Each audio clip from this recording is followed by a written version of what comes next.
मेरा 11 साल का भाई रोज रात को खाने में क्या मिलाता था जो खाने से पहले मैं सो जाती थी। जब सुबह उठती तो मेरा पूरा शरीर बहुत दर्द करता था। एक दिन बिना खाए ही सो गई। फिर रात होते ही मेरे साथ जो हुआ यह रात जानकर सभी के पैरों के तले की जमीन निकल जाएगी, क्योंकि मेरा भाई तो आज मैं 15 साल की थी जब मेरा भाई 11 साल का था और माता पिता का देहांत हो गया था। तब से लेकर मेरा भाई मेरे पास सोता था, लेकिन मेरा हर रोज एक अजीब सा महसूस होता था। जब मैं उस सुबह उठती तो मेरा पूरा शरीर दर्द से चूर चूर हो जाता था। और हसीन कर देने वाली बात तो यह थी, मेरा भाई सुबह उठते ही हर रोज एक ही बात कहता, दीदी मुझे माफ़ कर दो। भाई के मुँह से ऐसी बातें सुनकर मैं चौंक में पड़ जाती थी। आखिर मेरा भाई किस बात की माफ़ी मांग रहा था। फिर मैं सोचने लगी कि हो सकता है भाई से कोई गलती हो गया हो, इसीलिए वह मुझसे माफ़ी मांगता है। मैं उसकी बात को नज़रअंदाज करते हुए कुछ भी सवाल जवाब नहीं करती थी, क्योंकि जब भी मैं उससे जासूसी करती तो उसके पास से मुझे कुछ भी ऐसा चीज़ नहीं मिलता था कि मैं उस पर शक करूं। लेकिन एक बात रोज़ रोज़ उसका कहना मुझे हैरान में डाल रखा था। आखिर मेरा भाई किस चीज़ का माफ़ी मांगना था। उसका माफ़ी मांगना मुझे बहुत ही अजीब लगता था, लेकिन मुझे उस पर किसी बात को लेकर शक नहीं होता था। लेकिन फिर भी मैंने सोचा कि इस बात का पता लगाना पड़ेगा। आखिर मेरा भाई रोज़ रोज़ मुझसे माफ़ी क्यों मांगता है। जब मैं उस हकीकत तक पहुंची तो मेरा पूरा शरीर ठंड पड़ने लगा था। मैं तो उसी समय अपना होशो हवास खो बैठी थी। आखिर मेरा भाई इतना घिनौना हरकत कैसे कर सकता है। मैं तो छोटा भाई समझकर अपने पास सुलाती थी, लेकिन राज जानकर मेरे पैरों तले ज़मीन निकल गई।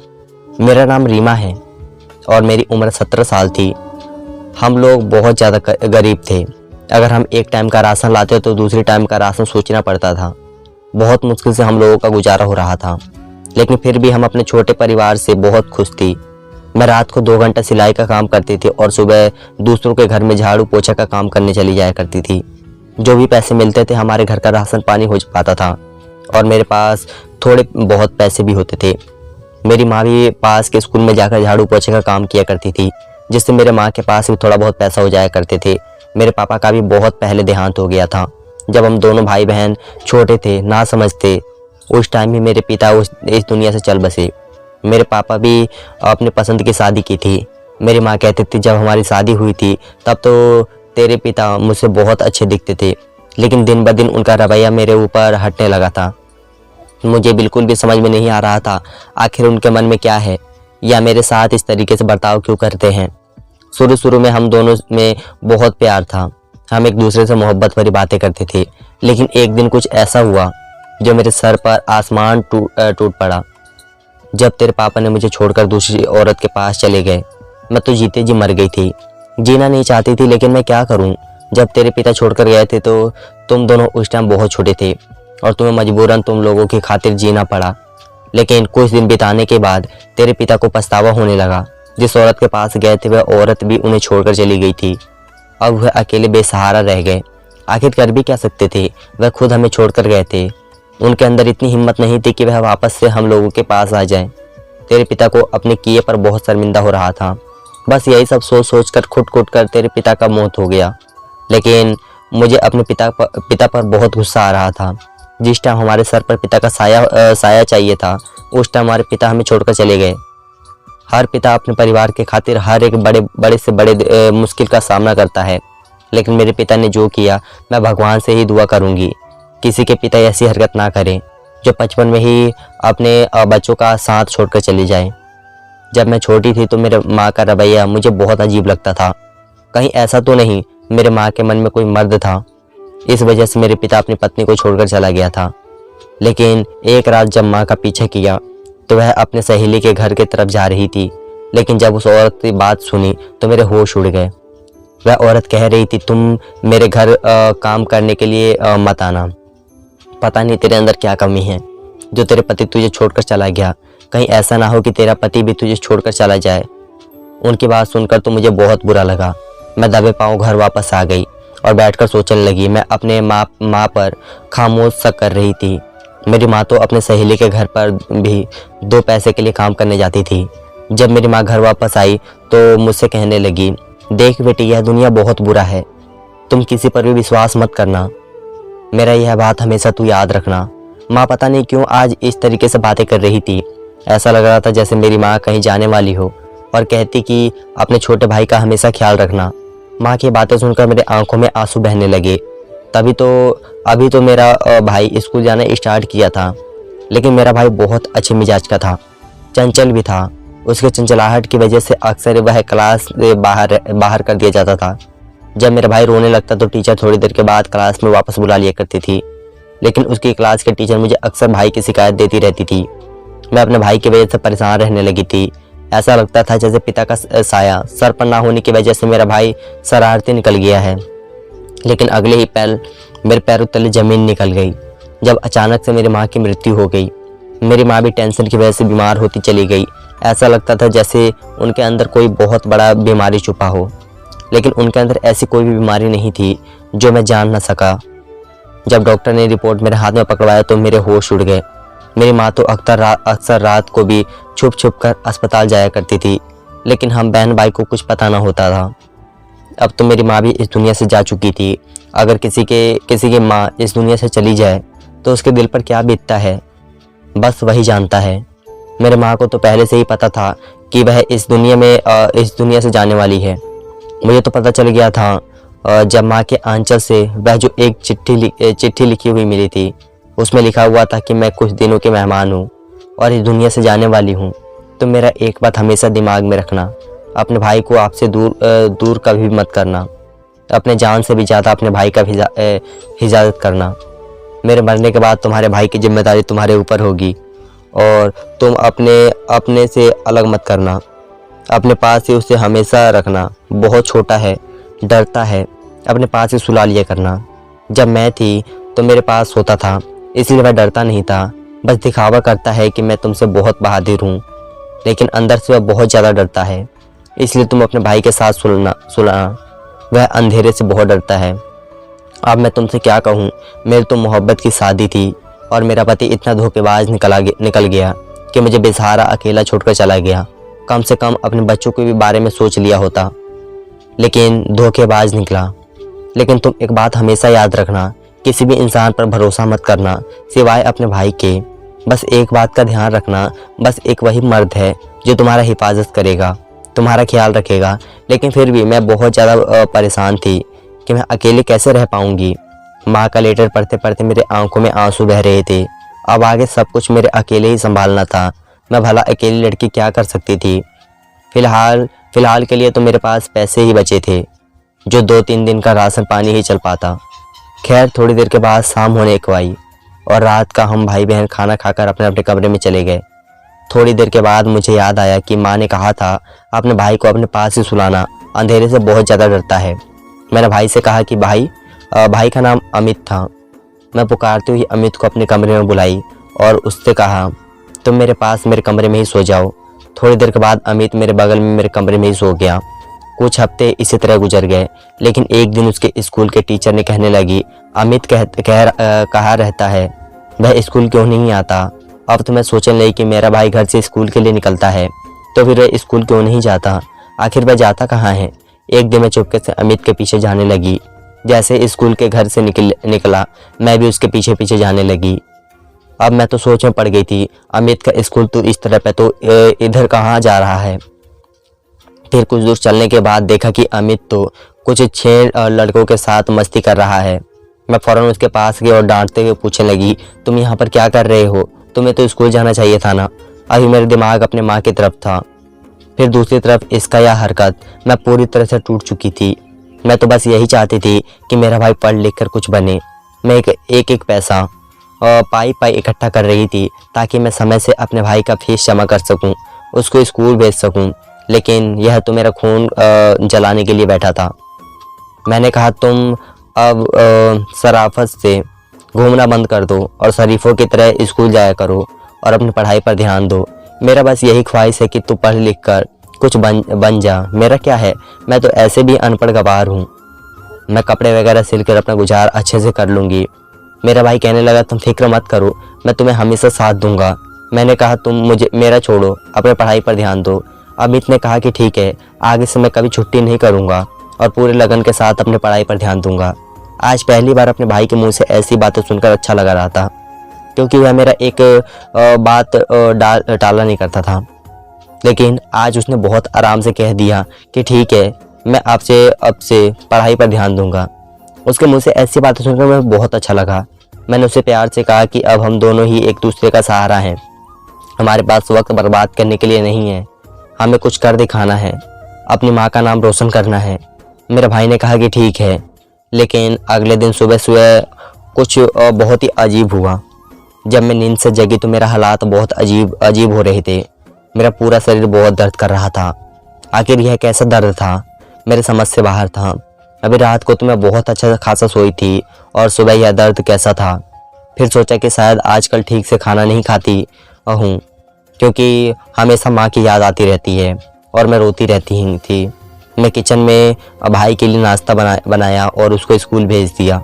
उसके बाद भी तबीयत ख़राब होने लगी थी। मेरा मन बार बार हो रहा था कि मैं एक बार डॉक्टर से जाकर दिखाऊं, लेकिन मेरे अंदर इतना हिम्मत नहीं था कि मैं डॉक्टर के पास चली जाऊं। मेरा एक दोस्त थी, मैं उसके घर चली गई। जब मेरे दोस्त ने मेरी ऐसी हालात देखी तो वह अस्पताल और मेरे लिए दर्द की दवा लेकर आई और लाकर मुझे दे दी और कहा कि तुम यह दवा खा लो।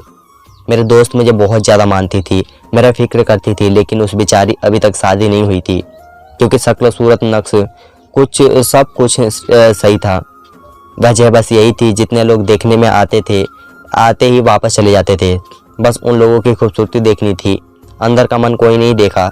अब मेरी तबीयत पहले से बेहतर होने लगी थी, इसलिए मेरे दोस्त ने मुझे मेरे घर छोड़ने के लिए आई और मेरे साथ ही मेरे घर आ गई। उसने कहा कि तुमसे बड़ी ज़रूरत बात करनी है। तुम्हें पता है पिछले दिनों मेरे लिए किसका रिश्ता आया था? मैंने कहा कि वह तो सुनील का रिश्ता आया था, लेकिन मैंने कहा उस सुनील से शादी करने से अच्छा है कि आप अपनी जान दे दो। अपनी माँ से कहो तुम्हें उस लड़के से शादी नहीं करना है और उस लड़के के साथ तुम्हारा रिश्ता पक्का ना करें। लेकिन फिर मेरे दोस्त ने जो कहा उसे सुनकर तो मेरे पैरों तले ज़मीन निकल गई। मेरे दोस्त ने कहा कि उसने मुझे नापसंद कर दिया। मैंने कहा वह पागल है। पागल नहीं, बहुत बड़ा बेवकूफ़ है। वह खुद पहले जाकर देखे अपनी शक्ल आईने में, फिर वह तुम्हें नापसंद करे। उसे तो कोई भी लड़की शादी ना करे। सुनील पूरा मोहल्ले का बहुत बुरा लड़का था। हर एक लड़की के पीछे फिरता रहता था।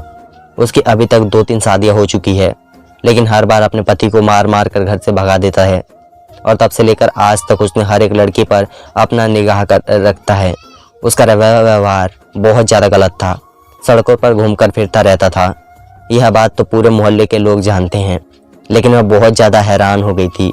वह सुनील जो शक्ल सूरत में अच्छा खासा नहीं था और मेरे दोस्त को नापसंद करता फिरता रहता था, लेकिन जब मेरे दोस्त ने कहा कि वह सुनील कहता है मुझे कोई और अच्छी लगती है और उसका नाम रीमा है, इसका मतलब कि वह मेरी बात कर रहा था। मैंने अपने दोस्त से कहा कि पूरे मोहल्ले में सिर्फ मैं थोड़ी हूँ जिसका नाम रीमा है, और भी तो कोई रहती होगी लड़की रीमा नाम की। तो कहने लगी, पर मुझे लगा जैसे वह तेरी ही बातें कर रहा है। मेरे दिल को तो ऐसा लगा। मैंने कहा तेरे दिल को कुछ भी लगता रहता है, वैसे भी मैं आगे पीछे कौन है जो मेरा रिश्ता करवाएगा। तो दोस्त ने कहा कि क्या तू शादी नहीं करेगी? मैंने कहा मुझे नहीं पता, पहले मैं अपने भाई को देख लूँ, उसके बारे में सोच। ज़िंदगी बहुत लंबी है। लेकिन कहीं ना कहीं मेरे दोस्त की बातें मेरे कानों में गूंज रही थी। कहीं और सच तो नहीं कह रही थी, कहीं अमित मेरे बारे में तो नहीं कह रहा था। खैर मेरे बारे में कहता भी तो मुझे कुछ फ़र्क नहीं पड़ने वाला था। एक दिन जब मैं सुबह को सोकर उठी तो मेरा भाई आज फिर कह रहा था, दीदी मुझे माफ़ कर दो। मैं बहुत ज़्यादा मजबूर था, मैं अपने आप को रोक ना सका, प्लीज़ मुझे माफ़ कर दो। भाई की बात सुनकर मैं हैरत में पड़ गई। मैंने कहा तुम सपने में तो नहीं कह रहे हो? फिर उसने कहा कि नहीं, मैं सच में कह रहा हूँ, मुझे माफ़ कर दो। यह बात कहकर वह चला गया। मुझे भी कुछ दिनों से अजीब लग रहा था और सुबह मेरी तबीयत बहुत ही ज़्यादा ख़राब होती थी। मेरा भाई रोज़ सुबह उठकर मुझसे माफ़ी मांगता था। मैं हैरत में रह जाती कि क्यों मुझसे माफ़ी मांग रहा था। फिर क्यों मैंने सोचा कि उसके घर पर कोई सामान नुकसान कर दिया हो, या जो मैंने पैसे रखे थे वह उसने चुरा लिया हो, इसलिए मुझसे माफ़ी मांगता था। अभी मुझसे माफ़ी मांग रहा था। मैंने सारे घर में चीज़ देख ली, सब कुछ अपनी जगह पर पड़ा हुआ था। वैसे भी इस घर में कोई भी इतनी कीमती चीज़ तो नहीं था। पैसे भी अपनी जगह पर पड़े थे। उसका मतलब ये बात नहीं थी। फिर मुझसे माफ़ी क्यों मांग रहा था? मैं उसकी स्कूल चली गई। वहाँ जाकर पता किया तो उन्होंने कहा कि नहीं, पढ़ाई में तो कोई अच्छा खासा नहीं है, लेकिन पास तो हो ही जाएगा। लेकिन स्कूल से भी कोई मामला नहीं था, तो फिर वह मुझसे माफ़ी क्यों मांगता था। उसने मुझे एक दिन 1,000 ला कर दिया। मैंने कहा कितने पैसे तुम्हारे पास कहाँ से आए।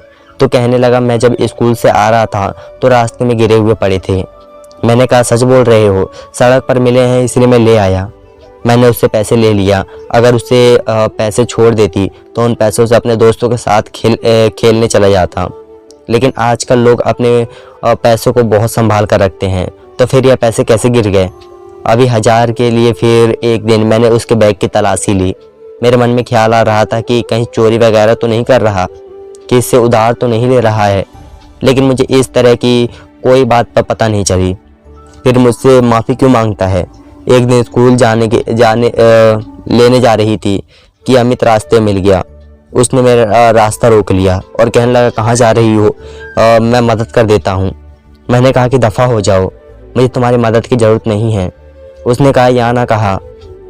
ऐसा मैंने कहा कि तुम्हारे लिए मेरे पास मेरी ज़िंदगी का 1 मिनट भी नहीं है। इस बात पर वह पूरी तरह से हंसने लगा। इतनी ज़ोर ज़ोर से हंस रहा था। शरारती ज़रूर था लेकिन बुरा नहीं था। चोरी करना या किसी की जेब से पैसे निकालना ऐसा नहीं कर सकता था। बस पैसे होते थे। एक दिन उसके मुझे 2,000 रुपये दिए। मैंने कहा कि अब यह कहाँ से आए। तो वह कहने लगा कि मैंने काम की है। मैंने कहा तुम्हारी हालात है काम करने की, बात तो ठीक से कर नहीं पाते हो और मजदूरी करने की इतनी हिम्मत कैसे हो गई। फिर मैं पूछने लगा कि तुम कौन सा काम करके आए हो जो तुम्हें 2,000 मिल गए। वह कहने लगा एक आदमी था जो उसका सामान उठाकर दूसरी जगह पर पहुंचा दिया, उसने ही मुझे 2,000 दिए। लेकिन उसके हाथों या कपड़ों को देखकर तो बिल्कुल भी ऐसा नहीं लग रहा था। मैंने उसे गुस्से से कहा कि झूठ मत बोलो, सच सच बताओ। लेकिन उसने तो यकीन दिलाते हुए कहने लगा कि मैं सच कह रहा हूँ। फिर उसमें सोचने लगी हो सकता है यह सच ही कह रहा हो, कोई नेक बंदा मिल गया हो और वह इस सामान उठाने का मिल गया हो। और झूठ भला क्यों कहेगा, मेरे अलावा इसका और है ही कौन। लेकिन फिर भी मेरे दिल में कहीं ना कहीं यह शक जरूर था। मुझे कुछ तो गड़बड़ लग रही थी, इसलिए सोच लिया कि इस पर नज़र रखनी होगी, कि पता तो करना ही पड़ेगा कि बात क्या है। पता नहीं, मेरा भाई वैसे ही बड़ी शरारती था और उसकी सारी जिम्मेदारी मुझ पर थी। उस पर बहुत ज़्यादा नज़र देनी थी। 11 साल का बच्चा क्या सामान उठा पाएगा और उसे थोड़े पैसे मिल जाएंगे। ज़रूर कोई ना कोई बड़ी बात थी। और मैंने सोचा क्यों ना मैं अपने दोस्त से जाकर पूछूं। लेकिन कुछ भी पता न चला। स्कूल में गई, वहाँ से भी कुछ ना पता जान पाई। बैग चेक किया तो उसमें भी कुछ नहीं मिला। मैं सोचने लगी कि शायद मैं ही कुछ ज़्यादा सोच रही हूँ। सुबह सुबह उठकर मुझसे माफ़ी मांगता था। इस बात का मुझे क्या दुख था, मुझे समझ में नहीं आ रहा था। एक दिन रात को मैं बहुत परेशान थी। मैंने आज खाना भी नहीं खाई और उस रात में रोंगटे खड़े हो गए। मेरे कदमों ज़मीन निकल गई। मैं सोच भी नहीं सकती थी कि मेरा भाई मेरे साथ ये सब कुछ करेगा और उसकी हरकत की वजह से मेरी सारी ज़िंदगी बर्बाद हो जाएगी। मेरी ज़िंदगी, मुझे खुद से नफरत होने लगी थी। जब मुझे आज रात को नींद खुली तो मेरी नज़र मेरे सामने था। उसे देखकर तो मैं बेहोश होते होते बची। शायद खाना न खाने की वजह से आज मेरी नींद खुली और सारी सच्चाई मेरे सामने खुलकर आ गई। आज मेरे पैर के ऊपर और मेरे भाई पर था और मैं यह देखकर हैरान रह गई। मैंने कहा तू नशा तो नहीं किया है जो इतना गलत हरकत मेरे साथ कर रहा है? तू होश में है कि नहीं? पागल तो नहीं हो गया है? मैंने अपने पैर से उसका पर मारते हुए ढकेल दिया। जब वह हटाने गई तो उसे ऐसा महसूस हुआ कि वह कोई बच्चे पर नहीं है और फिर किसका है। जैसे ही लाइट चलाई तो फिर देखा तो कभी सोच भी नहीं सकती थी कि यह इंसान मेरे बिस्तर पर। मुझे तो यकीन ही नहीं हो रहा था। उसे देखकर तो मेरी चीख कर रोने लगी। उसने फौरन ही मेरे मुंह पर अपना हाथ लगा लिया और मेरी चीखती हुई बोलती को बंद कर दिया। और मेरी हालात ख़राब हो गई कि मेरे कमरे में क्या हो रहा है, जबकि मेरा भाई तो मेरे कमरे में नहीं था बल्कि अमित, जो अभी मेरे मुंह पर हाथ रख कर खड़ा था। मैं पूछने लगी कि तुम यहाँ क्या कर रहे हो अभी मेरे कमरे में। वह कहने लगा कि क्या हुआ, मगर मैं तुम्हारे कमरे में आ गया तो इसमें इतना चीखने वाली कौन सी बात है। और तुम सोई क्यों नहीं? तुम्हें होश कैसे आ गया? तुम तो इस वक्त बेहोशी के हालात में होती। तो मैंने कहा मतलब क्या है तुम्हारा, तुम यहाँ पर क्या करने आए हो? उसने मुझे सारी बात बता डाली जो उसके मन में था। वह कहने लगा मैं तुमसे भाई से हर रोज़ पैसे देता हूँ। मैंने उसे कहा कि तुम्हारी बहन मुझे बहुत अच्छी लगती है और मुझसे शादी करना चाहती है। और फिर मैंने उससे कहा कि तुम भी मुझे बहुत पसंद करती हो, लेकिन दुनिया वालों से डरती हो। रोज़ तुम्हारे खाने पीने की चीज़ में नींद की दवाई मिलाता है। जब तुम सो जाती हो तो वह चला जाता है और इस कमरे में मैं आ जाता हूँ। और उसके बाद यहाँ पर जो भी होता है वह तो तुम समझ गई होगी। मेरे कदमों तले की ज़मीन निकल गई। मैंने रोना शुरू कर दिया। उसने कहा कि देखो, जो कुछ भी हुआ है हमारे बीच है, अगर किसी को भी नहीं बताओगी तो अच्छा बेहतर ही नहीं है। एक एली तुम यह बात कभी किसी को मत बताओगी। मैं जानता हूँ मैं बुरा हूँ। मैं तुम्हें हासिल करने के लिए तुम्हारे भाई को बेवकूफ़ बनाया, उसे इस्तेमाल किया, लेकिन मैं तुमसे बहुत प्यार करता हूँ, तुमसे शादी करना चाहता हूँ। मैंने कहा कि तुम जैसे इंसान मोहब्बत के शादी की बात करता है, तुम जैसे इंसान से इस तरह से बातें सुनना अच्छा नहीं लगता है। मैं कितनी बदनाम हो जाऊंगी कि मेरे ही मोहल्ले के बाहर निकल जाएंगे, दिन निकल जाएंगे। मैंने भी कह दिया कि मुझे खुद ही बुलाती थी, मुझसे पैसे भी मांगती थी। इसका भाई मुझसे पैसे लेता था और करता था। मैं बदनाम कर दूंगा तुम्हें और यह सब कुछ खत्म हो जाएगा। दुनिया वाले मेरी बात पर यकीन करेंगे। इज्जत अब मेरी दोस्त कुछ भी करें, और औरत की कोई इज्जत नहीं होती, चाहे वो कोई भी हो। अकेली औरत है, इस घर में क्या कर रही है किसी को क्या पता। तुम्हारे भाई को एक थप्पड़ लगेगा ना तो सारी कहानी बता देगा, और यह साबित करने में देर नहीं लगेगी। तुम खुद भी उस गलती करवाती थी, और मैं तुम्हारा पहला गाहक नहीं थप्पड़ खा सकता हूँ, लेकिन तुम्हें अभी भी मौका दे रहा हूँ। मेरे साथ शादी कर लो। मैं सारी रात रोती रही, अपने भाई के भी पास गई, उसकी बुरी तरह मार कर वह भी रोने लगा। मैंने उसको सारी हकीकत बता देनी थी, लेकिन क्या बताती। उसको क्या पता था कि उसने क्या किया था। क्या वह सब कुछ समझ सकता था। उसी के बेवकूफ़ बनाकर राकेश ने यह सब कुछ किया था। मुझे समझ में नहीं आ रहा था कि मैं क्या करूं। सामने मेरी इज्जत लाकर आसानी से चरित्रहीन बदनाम साबित कर सकता था। साथ शादी करने की हानि बनी काम छोड़ दोगे, मेरा अच्छे पति बनकर रहोगे। अगर तुमने एक भी गलत हरकत करने की कोशिश किया तो वह कहने लगा कि मैं तुम्हारे साथ ही रहना चाहता हूँ, मैं तुम्हारे बगैर नहीं रह सकता। एक बात हमेशा याद रखना, मैं तुम्हें कभी भी कोई तकलीफ़ नहीं दूंगा। फिर अगले दिन एक अच्छा सा मुहूर्त निकलवा कर इस इंसान से शादी करवा ली और उसे अपना घर भेज दिया, और मैंने अपना घर छोड़ दिया और अपने भाई को लेकर हम यह मोहल्ला छोड़ गए। अभी सुमित के साथ ही रहती हूँ, उसकी पत्नी बनकर। पता नहीं, लेकिन उसने मेरे साथ कोई गलत व्यवहार नहीं किया है। वह घर का खर्चा उठाता है, अपने घर का देखभाल करता है, और मेरे भाई का फीस भी जमा करता है, और इसलिए वह स्कूल भी अपने साथ लेकर जाता था, और स्कूल से छोड़कर आते थे, और मेरे भाई का बहुत ज़्यादा ख्याल भी रखता है। आखिर कोई भी बात हो, जब भी मैं कहती तो वह बिना सुने बगैर फ़ोन रख जाता था। जो भी चीज़ कहती अपने पति को करने के लिए वह बेझिझक उस चीज़ को पूरा कर देता था। उससे मेरी तो शादी हो गई, मैं उसके साथ रहने लगी, लेकिन मैं उससे प्यार नहीं करती थी। लेकिन फिर भी उसका जो भी जिम्मेदार बनता था वह खूबी निभा रहा था। मेरे भाई की पढ़ाई भी पूरी हो गया, उसे शहर में पढ़ने कल के लिए जाकर पढ़ाने लगा। मैं और मेरा पति इस घर में रहने लगे, और धीरे धीरे मुझे मेरे पति से मोहब्बत होने लगी। अब हम दोनों लोग बहुत खुश रहने लगे। धन्यवाद दोस्तों।